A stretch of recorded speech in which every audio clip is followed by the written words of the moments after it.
Hi అండి. Welcome back to our channel Sri honey blogs and tips. ఈరోజు మన blog వచ్చేసి మా మిద్దె తోటలోని దానిమ్మకాయల చెట్లు. వీటికి మేము ఏ లిక్విడ్ ఇస్తున్నాము ఈరోజు అనేది ఒక లిక్విడ్ అయితే మీకు షేర్ చేస్తాను.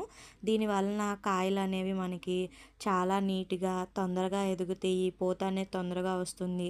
అదేవిధంగా మనం ఆర్గానిక్గా పెంచుకుంటే కాయలు కూడా చాలా టేస్టీగా అయితే ఉంటాయి. ఇక్కడైతే ఇప్పుడు మీకు పిందెలుగా ఉన్నాయి చూపిస్తున్నాను కదా. నెక్స్ట్ ఇవి కాయలైన తర్వాత మళ్ళీ చూపిస్తానండి, అప్డేట్ ఇస్తాను అప్పుడు. ఎందుకంటే వీటిలో ఎన్నైతే మనం తినడానికి ఉంటాయో తెలియవు.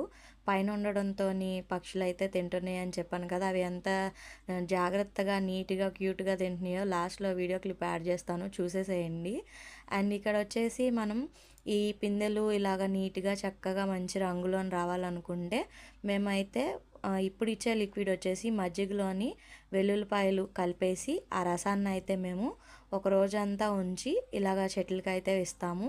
ఇలా ఇవ్వడం వల్ల మనకి చెట్లకి ఎటువంటి చీడ పట్టుకోకుండా ఉంటుంది. ఇదిగోండి, ఇది ఇంకొక చెట్టు అనమాట. దీనికి కాయలు కొంచెం పెద్దవే ఉంటాయి, అవతల పక్కన చిన్నవి.